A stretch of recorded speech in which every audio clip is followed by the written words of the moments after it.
আজ হঠাৎ করে প্রোগ্রাম হলো, হাতের কাছে যা কিছু আছে সবাই মিলে সেগুলো দিয়ে একটা সুন্দর পিকনিকের আয়োজন করব। হ্যালো এভরিওয়ান, আমি পূজা চলে আসলাম নতুন আর একটা ভিডিও নিয়ে। ভিডিওটা হতে চলেছে আমাদের পিকনিক খাওয়া নিয়ে। সবাই কিন্তু আজকে আমরা বাজার না করে বাড়িতে যা কিছু আছে সব কুড়িয়ে নিয়ে রান্না করা হবে। ছোটোবেলায় কিন্তু ঠিক আমরা এভাবেই পিকনিকের আয়োজন করতাম, আর তখন কিন্তু সবাই মিলে এত আনন্দ করে সেই রান্নাগুলো খেতাম। এখনও কিন্তু পিকনিকের কথা মনে পড়লে ইচ্ছে করে প্রতিদিন পিকনিক না খেতে পারলে কিন্তু ভালোই লাগে না। এদিকে বাসন ধোয়ার কাজ করতেছে কিন্তু আমার ক্যামেরাম্যান। সবাই ওকে কম বেশি চেনো, আমার কিন্তু পুত্রবধূ হয়, আবার ননদও হয় ক্যামেরাম্যান। যে যেভাবেই চেনো, অনেকভাবেই কিন্তু ওকে সবাই এখন কম বেশি চেনো। প্রতিটা পিকনিকের আয়োজনে কিন্তু রান্নার দায়িত্বটা ওই নিয়ে থাকে। আর এই যে আমার আরেকটা ননদ, ও কিন্তু প্রচুর হেল্প করে কাজ, যেখানেই যাই সেখানেই রান্না। এখন পিকনিকেও রান্না করতে হবে, কি করার আছে আর। কি শান্তি রে, পিকনিকের সময় রান্না করবা আর তুমি হচ্ছে এই গাছে শুয়ে শুয়ে হাওয়া খাইতেছো।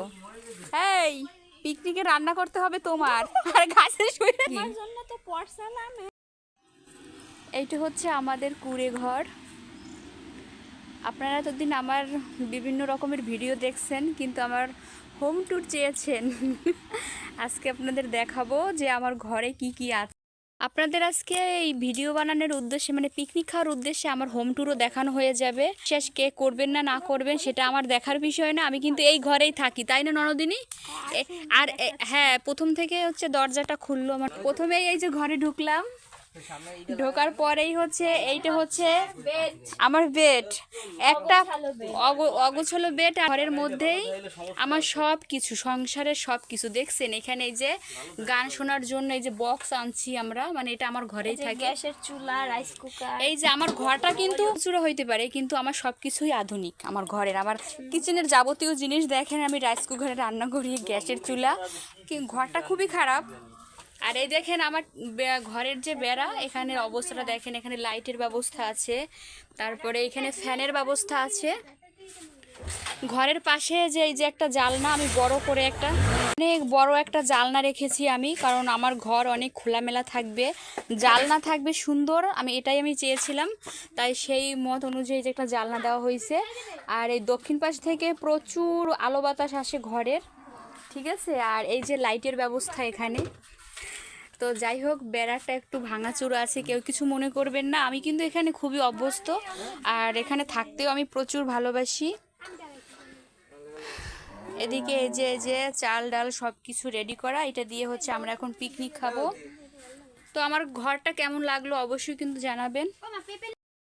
আরে না ও পিসি, পিকনিক তো ঠিক আছে, আমি কতটি চাউল লইলো। আর যদি বাসায় কেমন হঠাৎ এখানে যে চাল ডালের অ্যারেঞ্জ করা হচ্ছে, এগুলো দিয়ে হচ্ছে একটু করে রান্না হবে। আর এইটা হচ্ছে চিনি গুঁড়া। তুমি ই করো, ওই জায়গায় আরেকটা রসুন নিয়ে এসো। ওই জায়গায় আছে রসুন, আরেকটা রসুন নিয়ে এসো। আজ কিন্তু আমার ক্যামেরাম্যান ভীষণ কাজে তোড়জোড় শুরু করে দিয়েছে। প্রতিদিন সে আমার ক্যামেরাম্যান থাকে, আর আজকে কিন্তু তার ক্যামেরাম্যান আমি। যাই হোক, ভালোই হয়েছে। ক্যামেরাম্যান হয়ে আমার কিন্তু কাজ থেকে আজকে ছুটি। আর এদিকে কিন্তু হাতে মাখা খিচুড়ি জমিয়ে রান্না করা হবে আজকে। তো আমরা কিন্তু বাড়ির জিনিসপত্র দিয়ে রান্না করেছি, তার মানে এই না যে আমাদের রান্নাটা খারাপ হবে। আমরা কিন্তু চিনি গুঁড়ার চাল দিয়ে হাতে মাখিয়ে ভুনা খিচুড়ি রান্না করব। আর রান্নাটা কতটা লোভনীয় হবে সে তো দেখেই আপনারা বুঝতে পারছেন। রান্না করতে করতে আমাদের রাত হয়ে গিয়েছিল, তাই সবাই মিলে আমরা রাতে কিন্তু একসঙ্গে খেতে বসে পড়েছি। এখানে কিন্তু লাইটের ব্যবস্থা কম ছিল, তাই ভিডিওটা কিন্তু একটু ঘোরাটে লাগছিল, তাই কেউ কিছু মনে করবেন না। মেয়েদের সাথে ছেলেরা পিকনিক খেলে ছেলেরা কিন্তু কোনো কাজই করে না, শুধু রান্নার সময় রান্না শেষ হলে শুধু এসে খেয়ে নেয়। তো ছেলেদের অনেক শান্তি, আর মেয়েদের যত কষ্ট করতে হয়। যাই হোক, সবাই ভালো থাকবেন, টাটা।